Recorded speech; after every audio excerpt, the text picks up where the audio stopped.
Assalamualaikum warahmatullahi wabarakatuh. Bismillah, alhamdulillah, wassalatu wassalamu ala rasulillah wa ala alihi wa sahbihi wa man wala, amma ba'du. Akhwati fillah, rahimani wa rahimakumullah. Alhamdulillah, kita lanjutkan pembahasan kita pada kitab Belenggu Hati. Kita sampai pada pembahasan cara melepaskan dan menghilangkan belenggu hati. Kalau sebelumnya kita telah dijelaskan bagaimana bahaya efek akibat yang ditimbulkan oleh hati yang terbelenggu. Bagaimana kita membebaskan hati yang terbelenggu oleh maksiat, hati yang tertutupi oleh kerak-kerak dosa. Disebutkan oleh penulis di halaman 102, hafizahullah, cara melepaskan dan menghilangkan belenggu hati. Al-Quran adalah penyakit hati yang diturunkan oleh Allah Azza wa Jalla untuk menyembuhkan dan menghilangkan semua bentuk keburukan dan penyakit yang ada dalam hati manusia. Dan Al-Quran juga sumber apa? Ilmu pengetahuan. Al-Quran sumber keimanan dan berbagai macam sumber kebaikan yang lainnya. Nah, sayangnya cara baca kita terhadap Al-Quran yang perlu diperbaiki. Ada koreksi? Sudah dibaca? 103. Mantap. Gak apa-apa, kita ulangi sedikit.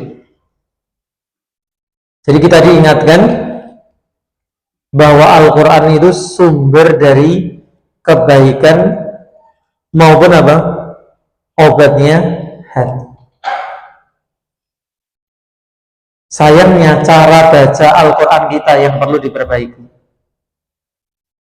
Bukan masalah tajwidnya, bukan masalah tahsinnya, yang sebagian besar kita sudah belajar. Tapi bagaimana cara kita memahami dan menghayati isi kandungan Al-Quran. Jadi subhanallah, Rasulullah SAW mengatakan apa? Fa inna asdaqal hadithi kitabullah. Sesungguhnya perkataan yang paling benar adalah Al-Quran. Ketika seorang dai, muballigh, seorang kiai, seorang guru, seorang ustadz berbicara, sangat mungkin untuk dia salah dan keliru. Pembicaraan yang panjang bisa jadi ilmunya hanya pendek, sedikit. Tapi subhanallah, Al-Quran tidak mungkin keliru. Al-Quran penuh dengan makna dan ilmu. Inilah kenapa sebagian ulama mengungkapkan secara hiperbolis bahwa orang yang membaca satu ayat dengan memahaminya, mentadabburinya lebih baik daripada menghatamkan Al-Quran. Ini sebenarnya untuk memotivasi kita semua membaca dengan pola cara yang benar. Dan itu terlihat pada praktek salafus saleh, para sahabat dan murid-murid. Sebagian mereka bertemu dengan Rasulullah SAW itu hanya dalam kesempatan yang terbatas. Ada yang 1-2 hari, ada yang 7 hari, terus kembali ke kampungnya. Nyatanya mereka bisa beriman dengan baik. Kenapa? Karena mereka kemudian membaca Al-Quran. Demikian disebutkan dari Abdullah bin Mas'ud Beliau punya pengajian itu sepekan sekali. Kemarin saya baru baca Abdullah bin Abbas punya pengajian sepekan 2 kali. Ketika diminta ditambah jadwalnya apa? Nggak mau. Makhafatas sa'amah, takutnya bosan. Karena apa? Karena di sela-sela itu sudah diisi dengan yang lain, yaitu dengan membaca Al-Quran, memahami, menghayati. Maka kemudian nasihat itu cukup sepekan sekali. Nah, pola baca kita ini yang perlu kita perbaiki.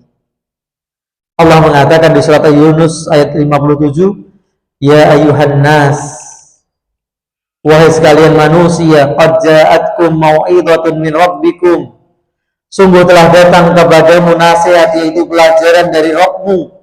Maksudnya adalah Al-Quran. Wa shifa'un lima fis sudur, dan penyembuh bagi penyakit-penyakit dalam dada, yaitu hati manusia. Wa hudan wa rahmatun lil mu'minin, dan petunjuk serta rahmat bagi orang-orang yang beriman. Subhanallah, Al-Quran isinya lengkap. Mau obat penyakit hati ada, petunjuk ada, kasih sayang Allah ada. Kapan kalau kita membacanya dengan benar. Dalam ayat ini Allah Jalla Jalaluhu mengabarkan tentang anugerah besar yang diturunkannya kepada hamba-hambanya, yaitu Al-Quran yang mulia. Karena di dalamnya terdapat nasihat untuk menjauhi perbuatan maksiat. Kalau kita baca dengan benar, ya, bahwa Al-Quran itu kandungannya apa? Larangan dari kita mendekati maksiat. Maka dalam buku tafsir salat edisi revisi, Ustaz Ami menambahkan sebuah bab menjelaskan tentang firman Allah, Inna salata tanha 'anil fahsya'i wal munkar. Sesungguhnya salat itu melarang dari perbuatan keji dan mungkar. Kami bahas kemarin hari Jumat, jadi masih dekat pembahasannya. Nah, kadang orang ketika mendengar membaca ayat ini menyalahkan orang yang sholat. Dodo, jebule sing sholat iki berbuat keji, berbuat mungkar. Wes mending rasa sholat sisan. Nah, ternyata kalau kita menilik kepada penafsiran, apa maksudnya? Sholat itu menahan, melarang dari perbuatan apa? Keji dan mungkar. Ada 2 pendapat. Yang pertama, maksudnya sholat adalah bacaan Al-Quran. Sholat itu apa? Bacaan Al-Quran yang dibaca saat sholat. Kenapa? Karena isi Al-Quran adalah larangan dari perbuatan keji dan mungkar. Jadi orang yang membaca Al-Quran, dia baca dalam sholatnya atau di luar sholatnya, maka hakikatnya dia telah mendapatkan peringatan, larangan dari perbuatan keji dan mungkar. Pendapat yang kedua mengatakan, apa maksudnya sholat? Ya, sholat yang kita kerjakan. Kemudian dirinci. Maksud dari sholat itu ada 2 pendapat. Yang pertama, sholat yang berkualitas. Berarti kalau ada orang sholat tapi belum mencegah dari perbuatan keji dan mungkar, sholatnya tidak berkualitas. Pendapat yang lain mengatakan maksudnya sholat mencegah dari perbuatan keji dan mungkar di saat orang mengerjakan sholat. Karena tidak mungkin orang mengerjakan sholat sambil berbuat kemungkaran, mencuri, dan yang lainnya. Maka subhanallah, Al-Quran isinya apa? Nasihat untuk menjauhi perbuatan maksiat, penyembuh bagi penyakit hati. Karena di dalam Al-Quran juga dijelaskan, kalau orang sudah terlanjur berbuat maksiat, apa yang harus dilakukan? Taubat dan istighfar. Demikian pula maksud dari penyakit hati adalah apa? kelemahan iman, keraguan-raguan dan kerancuan dalam memahami agama, serta penyakit syahwat yang merusak hati. Juga terdapat petunjuk, yaitu bimbingan bagi orang yang merenungkan, memahami, dan mengikuti Al-Quran ke jalan yang mengantarkannya kepada surga, serta sebab-sebab untuk mendapatkan rahmat Allah Azza wa Jalla yang terkandung di dalamnya. Itu bisa dilihat dalam tafsir Ibnu Katsir maupun tafsir Fathul Qadir. Kemudian secara khusus Allah Jalla Jalaluhu menjelaskan tentang apa manfaat besar Al-Quran untuk melepaskan belenggu hati manusia dan menghilangkan kekerasannya dalam firman Allah di surat Al-Hadid ayat 16. Allah mengatakan, alam ya'ni lilladzina amanu, belumkah datang waktunya bagi orang-orang yang beriman. Waktu apa? Antakhsha'a qulubuhum li dzikrillah wa ma nazala minal haqqi, untuk tunduk hati mereka kepada peringatan dari Allah yaitu Al-Quran dan kepada kebenaran yang telah turun kepada mereka. Allah menagih kepada kita, sudah seharusnya hati kita ini tunduk, menjadi lembut dengan diturunkannya Al-Quran dan petunjuk kebenaran yang ada di dalamnya. Lagi-lagi, kapan kita bisa tahu bahwa Al-Quran itu isinya apa? Petunjuk yang mengingatkan kita kepada Allah, yang di dalamnya ada kebenaran? Jawabnya satu, membaca dengan pemahaman, bukan hanya menyelesaikan bacaan, tapi memahami dan menghayati apa yang kita baca. Kemudian Allah memberikan peringatan, wala yakunu kalladzina utul kitaba min qablu, dan janganlah mereka, siapa mereka di sini? Kita orang-orang beriman itu seperti orang-orang yang sebelumnya yang telah diturunkan Alkitab kepada mereka. Siapa itu? Yahudi dan Nasrani. Apa yang terjadi pada mereka? Faqala alaihimul amadu, kemudian berlalulah masa yang panjang atas mereka. Nah, ini yang kadang terjadi pada sebagian kita. Apa itu? Nanti mau belajar baca Al-Quran apa? Nanti.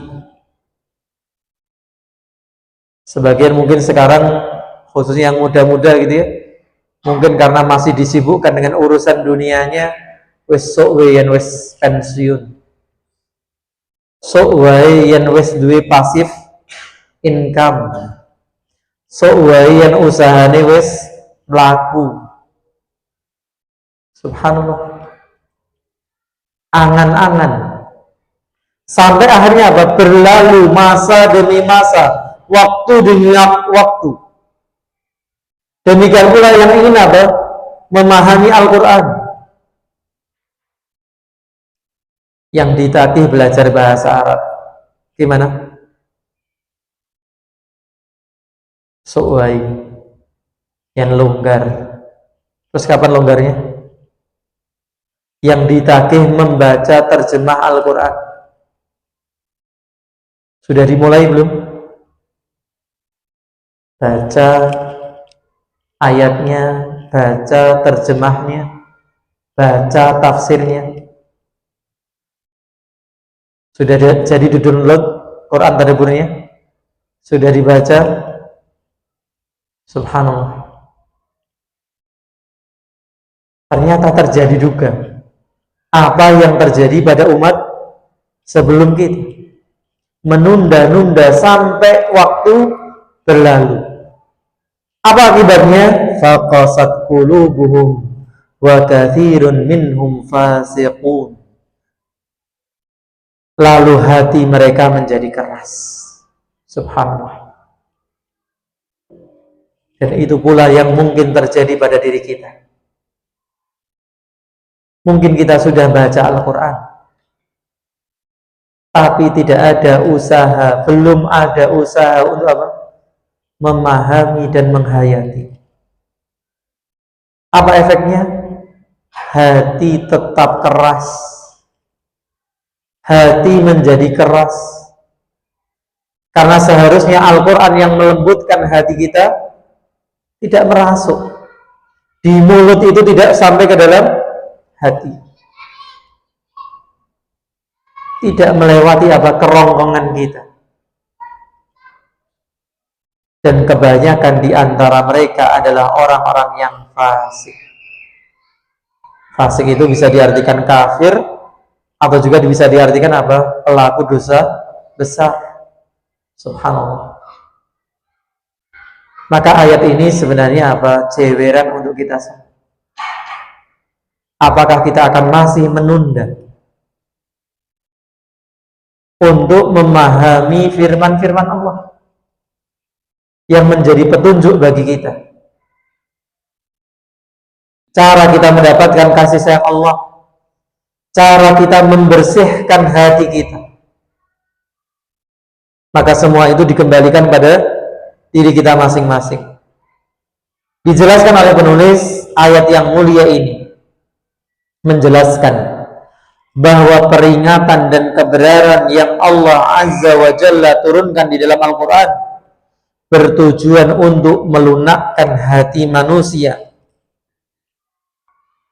serta menghilangkan kekerasan dan mengangkat belenggunya, sehingga hati tersebut menjadi tunduk dan tenang ketika mendengarkan peringatan dan petunjuknya, kemudian melaksanakan segala perintahnya dan menjauhi larangannya.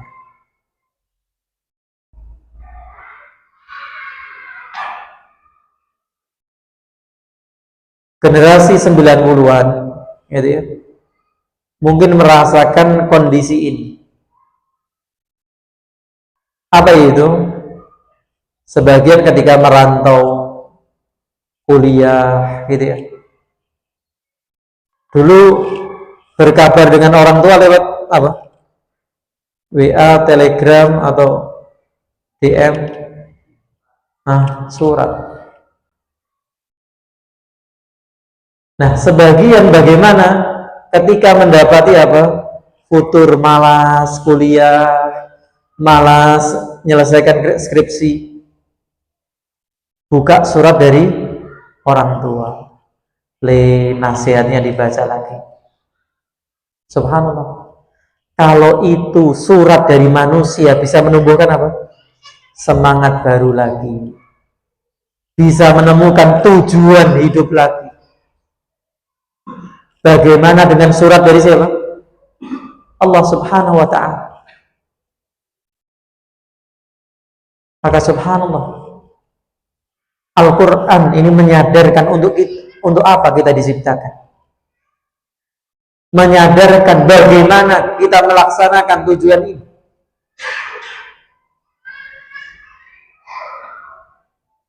Maka subhanallah, mari benar-benar kita perbaiki cara kita membaca Al-Quran. Allah hanya menghendaki kebaikan kepada hambanya sampai diturunkan Al-Quran, diutusnya para nabi dan rasul, agar ketika kita membaca firman-firman Allah itu, kita kembali menemukan apa? Tujuan hidup kita, menemukan kembali semangat hidup kita. Kemana kita setelah dunia ini? Kemudian ditambahkan ayat ini juga menunjukkan bahwa kerasnya hati yang menimpa sebagian dari orang-orang ahli kitab sebelum kita adalah disebabkan berpalingnya mereka dari Allah Jalla Jalaluhu, sehingga hati mereka lalai dan jauh dari peringatannya dalam waktu yang panjang. Subhanallah. Seperti yang dijelaskan di awal, baju yang kotor itu awalnya hanya setitik kotoran, tapi ketika dibiarkan dalam jangka waktu yang lama, baju yang tadinya putih bisa menjadi apa? Krem. Bahkan yang krem bisa berubah menjadi kehitaman. Maka inilah proses yang terjadi pada apa?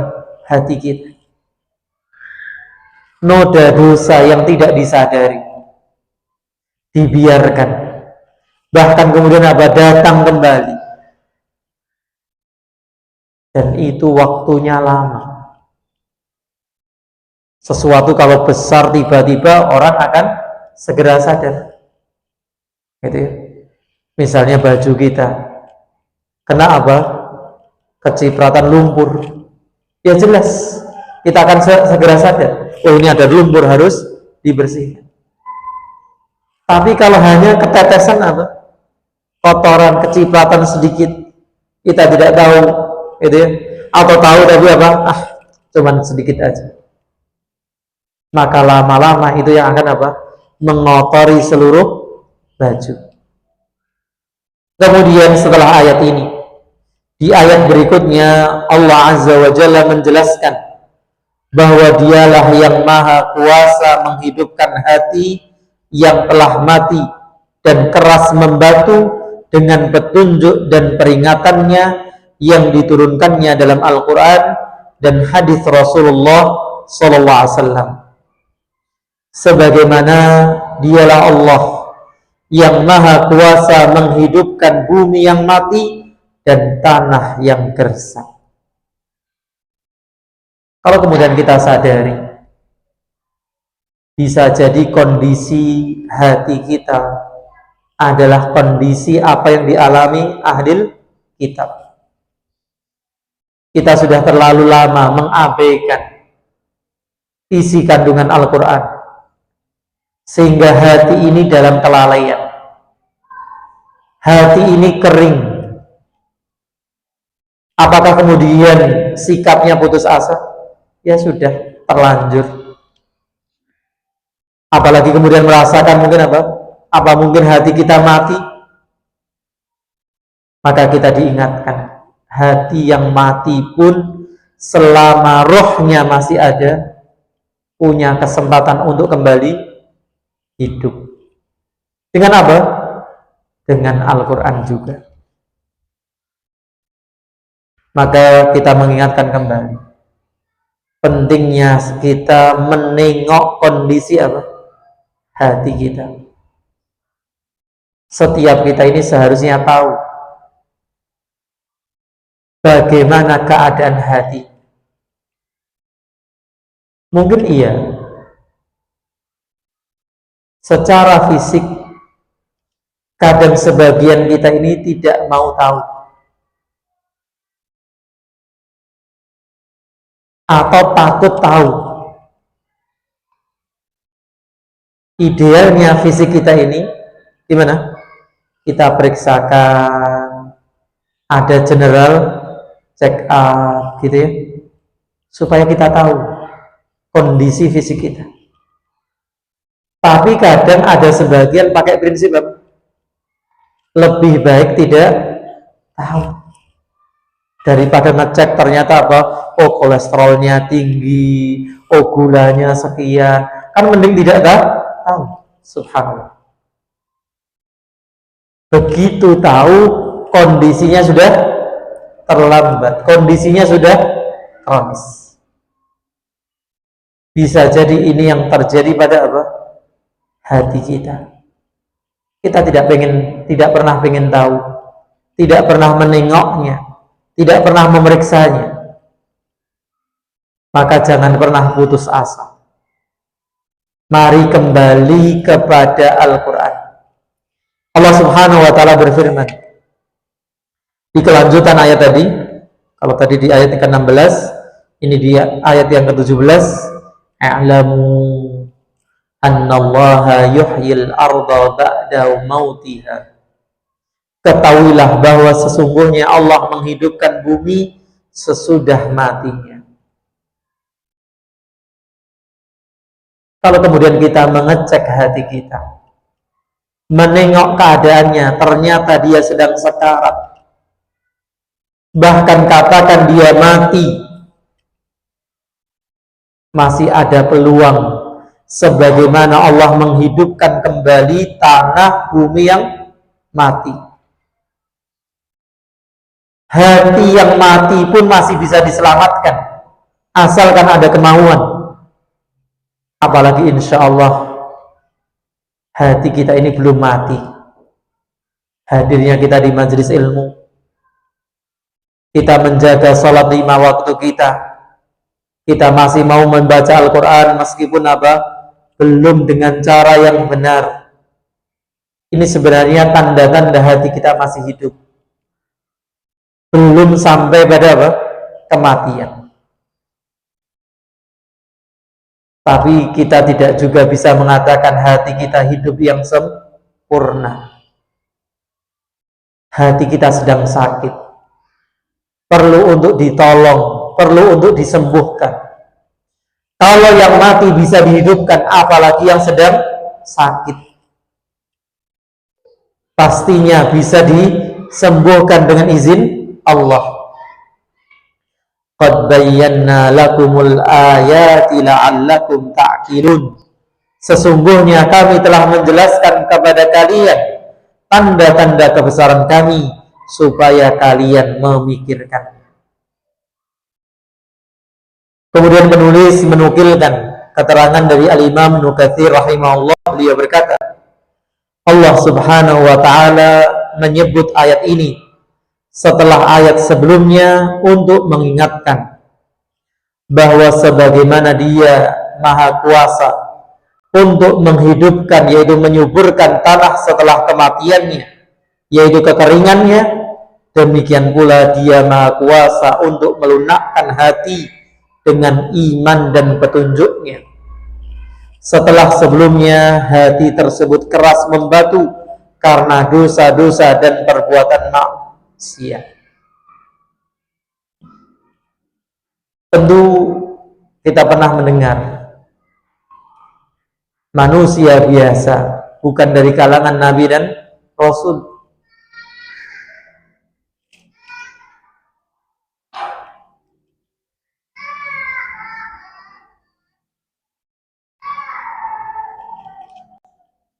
Ummu Yusuf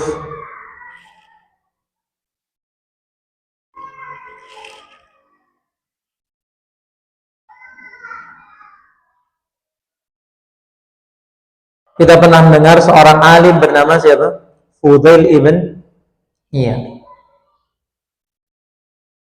Beliau baru mulai belajar agama di usia 40 tahun. Apa yang terjadi sebelumnya? Apa profesi sebelumnya? Seorang perampok. Subhanallah.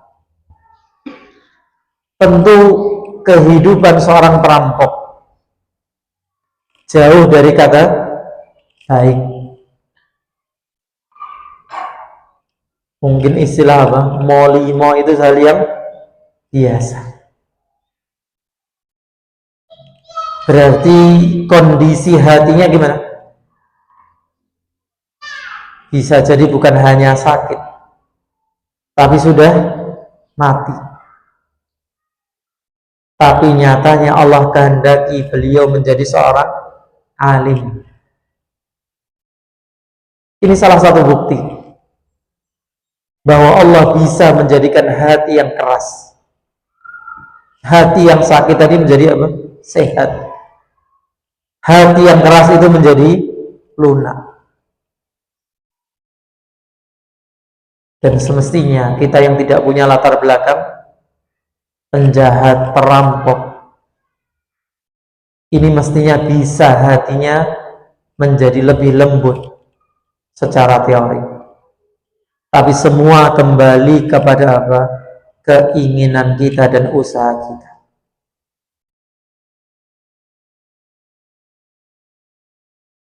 Kemudian dilanjutkan keterangannya, bahkan dalam ayat lain Allah Jalla Jalaluhu menjelaskan tinggi kedudukan Al-Quran serta kuatnya pengaruh nasihat dan peringatan dari ayat-ayatnya untuk melunakkan dan menundukkan hati manusia.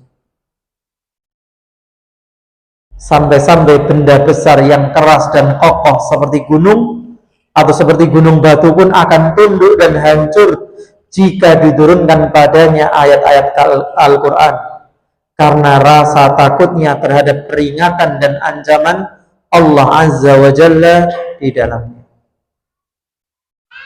Allah mengatakan di surat Al-Hasr ayat 21, "Lau anzalna hadzal Qur'ana ala jabalin la ra'aitahu khashi'an mutasaddian min khasyatillah." Kalau sekiranya kami menurunkan Al-Quran ini kepada sebuah gunung, Allah Akbar. Gunung itu tentunya mengerti apa maksud kandungan yang ada dalam Al-Quran. Pasti kalian akan melihatnya tunduk dan terpecah belah, hancur lebur disebabkan takut kepada Allah. Subhanallah. Ini yang menjadi PR besar kita. Yang para ulama mengatakan apa? Innamal ilmu al-khasyatu.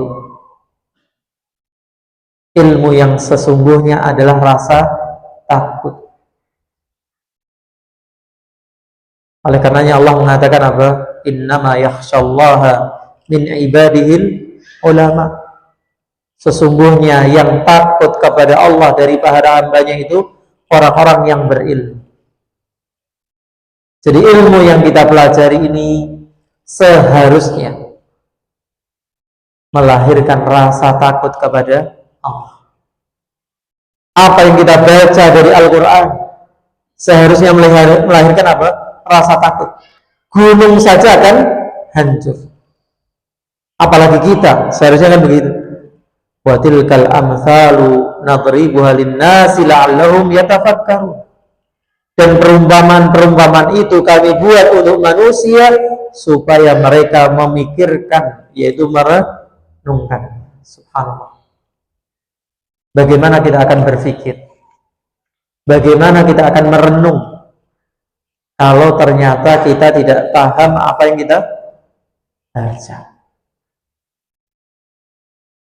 Maka sekali lagi dan tidak akan bosan saya akan mengajak semuanya, termasuk diri saya pribadi, gitu ya. Kadang terbawa kepada dorongan apa? Menyelesaikan bacaan.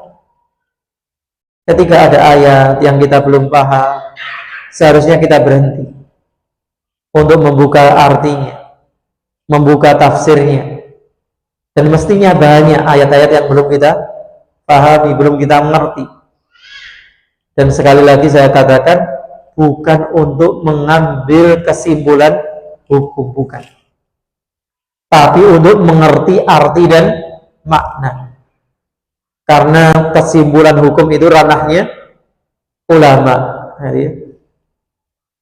Kemudian beliau nukilkan keterangan dari Al-Imam Ibnu Katsir rahimahullah. Beliau berkata dalam ayat ini, Allah Subhanahu wa taala berfirman mengagungkan kemuliaan Al-Quran dan menjelaskan tingginya kedudukannya, yang semestinya hati manusia menjadi tunduk dan takut ketika mendengar bacaan ayat-ayatnya. Subhanallah. Jadi Al-Quran tentunya apa? Tidak hanya berisi kabar gembira. Di sana juga mengandung apa? Ancaman-ancaman.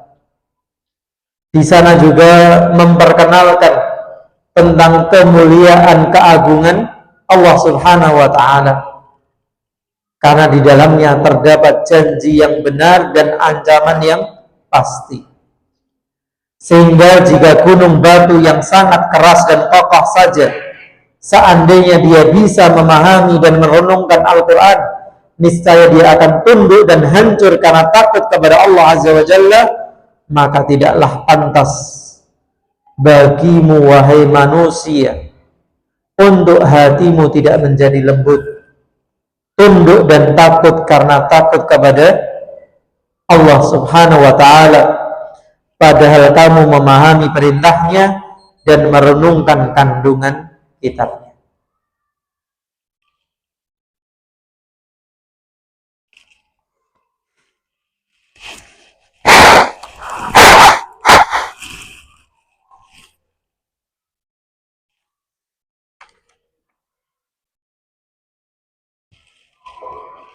Jadi kita diingatkan, kalau gunung yang benda mati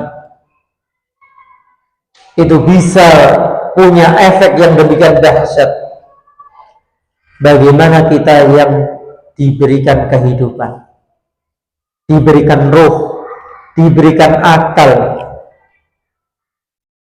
mestinya kita renungkan isi kandungan Al-Quran tersebut. Permisalan yang dulu saya sampaikan gitu ya, kalau tiba-tiba ada surat kop gitu ya, berlogokan kerajaan Arab Saudi, kira-kira jenengan cuekin nggak? Oh, Arab gundul raiso moco lidah kayak gitu ya. Atau kemudian penasaran, cari orang yang bisa baca, cari orang yang bisa menerjemahkan, ingin tahu isinya, apalagi jelas-jelas di situ tertulis apa? Malik Salman. Subhanallah. Jangan-jangan undangan umroh, jangan-jangan undangan haji, atau dapat apa? Bantuan masjid, pondok. Subhanallah. Ini baru dikirimi surat sama siapa? Manusia. Ini dikirimi surat sama Allah. Ternyata rasa penasarannya berapa persen? Subhanallah. Rasa ingin tahu isinya seakan sangat-sangat minim.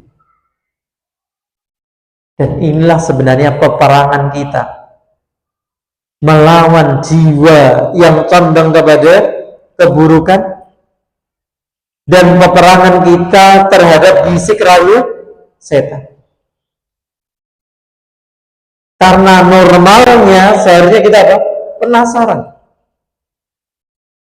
Apalagi jelas-jelas bukan hanya tentang umrah dan haji, Al-Quran menginformasikan perkara yang paling membahagiakan, apa itu?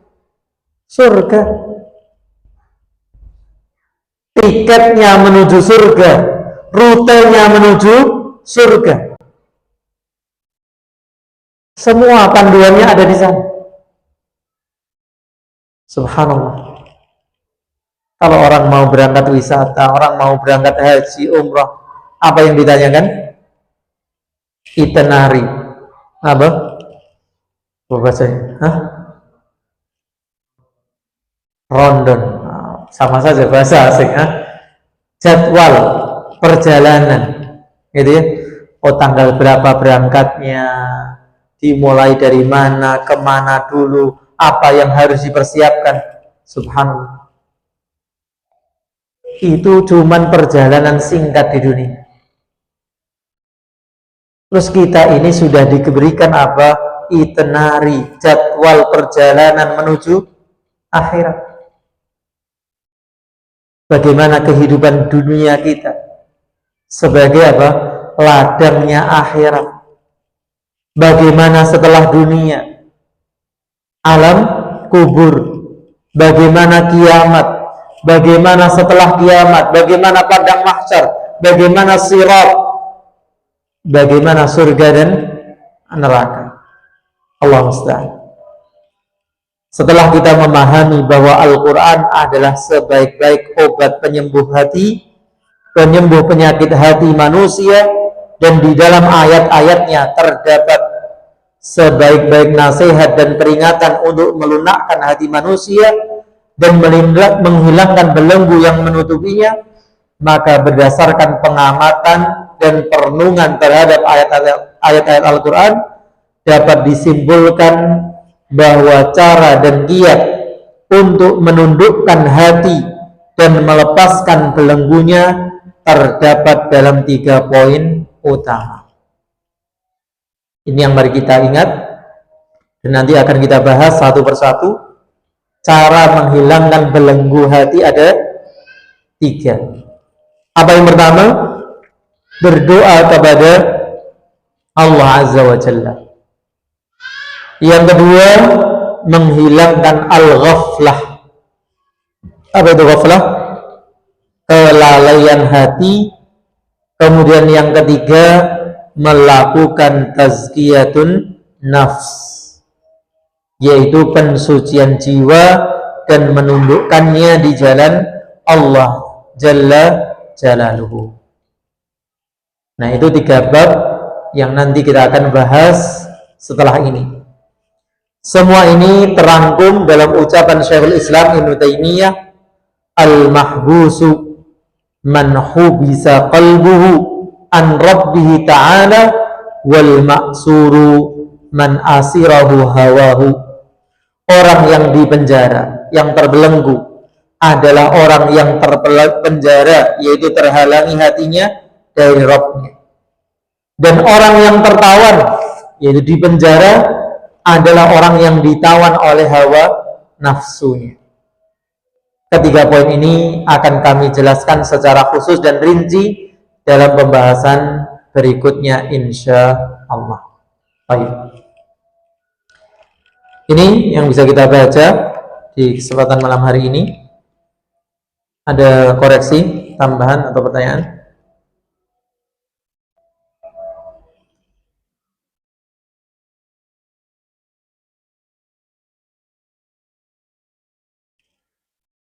Baik, kalau tidak ada, semoga bermanfaat. Kurang dan lebihnya saya mohon maaf. Jazakumullahu khairan telah hadir dan menyimak. Wassallallahu ala nabiyyina Muhammadin wa ala alihi wa sahbihi ajma'in. Subhanakallahumma wa bihamdika asyhadu an la ilaha illa anta astaghfiruka wa atubu ilaik. Assalamualaikum warahmatullahi wabarakatuh.